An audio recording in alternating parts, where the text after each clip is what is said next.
With Helen Gunderson. Later that summer, we found her working on a second project that would make any self-respecting genealogist or historian sit up and take notice. They would more than approve of her devotion to the documentation of family history, and they would probably say it's about time more people did the same.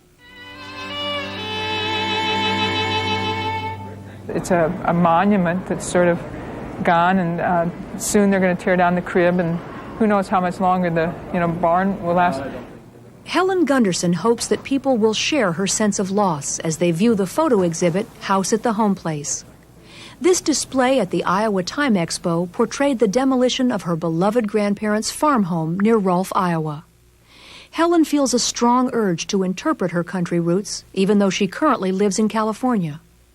The Road I Grew Up On is the title of a project documenting the dramatic changes along this 5-mile stretch of road just outside of Rolfe.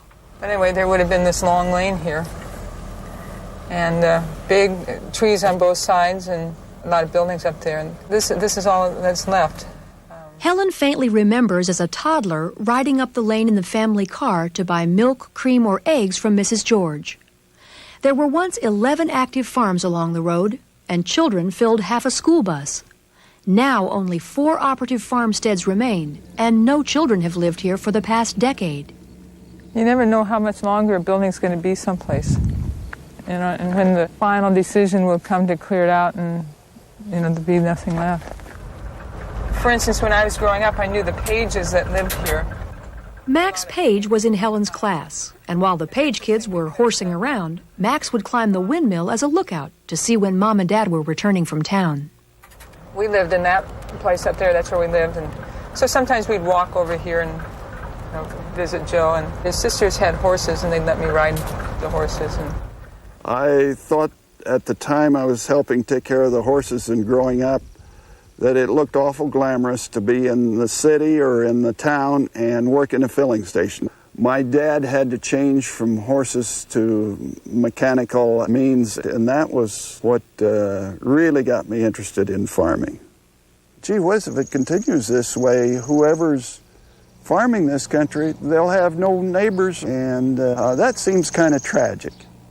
Now retired from the farming operation, the Reigelsbergers have since moved into town. Their son Mick and his wife were happy to move to the farmstead and raise their young twins. An excellent recording of history, and it's something we can show the younger generation how it's changed, a little bit of their heritage, their roots. Joe collaborated with Helen's dad by planting his seed corn demonstration plot on the Gundersons' farm across the road. Dean, Helen's father, retired about the time this film was made in the 1970s. Her parents still live in the farmhouse, but Helen says the place seems much quieter now since the land is rented to neighbors. In one respect, it's my place. It's where I grew up and it's my farm. But in other respects now, it's where my folks live, and it's their place. During bad weather, the school bus couldn't get past this dip in the road. So Helen's dad loaded bales of hay in the back of a seldom-used manure spreader and pulled her to meet the bus on the other side. My folks believed in education, I guess, and figured they'd get us to school. Cornwells lived there. I don't think I ever stepped foot on their property. They were pretty reclusive people. Joy was a couple years behind me in school. Besides photography, Helen uses video and oral histories to shape ordinary life experiences into a meaningful vision of rural life. The Allens like to tease him a lot. He's just as big a tease as they are. The next time I wanted to mow lawn, I couldn't find my lawnmower. And they tied the lawnmower up to the peak of the roof in the shop. None of them want to shell corn, but they're here when I get ready to shell corn, they're here. Still shelling corn by hand, Verl clings to old farming methods on his small farm. The Howard's place is reminiscent of a time when farmers took pride in owning and living on their own land. This era of Iowa rural culture spans a short 150 years, barely planted, risen up, and now fading away. We know that we'll probably be the last ones to ever live here, and then it'll just be like the ones down the road. It'll just fade away. There won't be anything.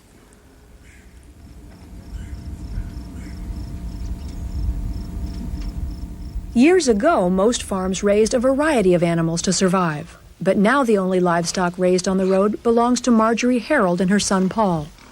Paul, I think, will probably always farm, but of course he has no family. There's nobody then after him. I keep telling him I wished he'd got married and then I could have left. Used to be you went and visited your neighbors in the evening.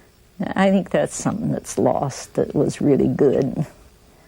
Now my husband's gone and I'm still here, so. What is it that helps you through hard times? Go work in your garden? Yeah, go get busy.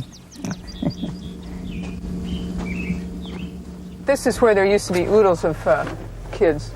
Like, because the bus would come along and the autos would load up from one side and the Jordans would load up from the other side.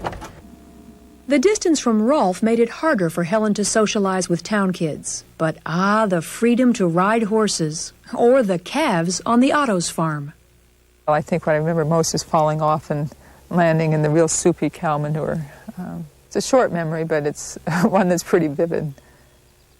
Eventually, what I'm trying to do is look at the road closer and get some of the subtleties of the road. I suspect there'll be a time when there won't be gates like that. As a child, Helen walked or rode her bicycle past wild roses on her way to visit the Otto and Jordan children. These plants could be an offshoot of the flowers Mrs. Jordan planted so many years ago. We found some asparagus. It'd be in the road ditches, like this one is, and we were so delighted that we were going to take asparagus home to Mother. Helen's memory of the last farm on the road is of a school bus ride down a winding dirt road through a narrow grove of trees. It seemed so far away and so mysterious at the time, and actually I like dirt roads the best of all. I think there's something really special about a country dirt road and walking down it. Through her research, Helen has unearthed stories of the struggle to remain a part of the land. The symbols of change in Iowa are ripe for harvest, and as the symbols disappear, are the values they represent fading too? Helen writes, I see my road as a path that many people have traveled in the migration through the history of rural Iowa. It is no longer my home, but a significant part of the path I have traveled.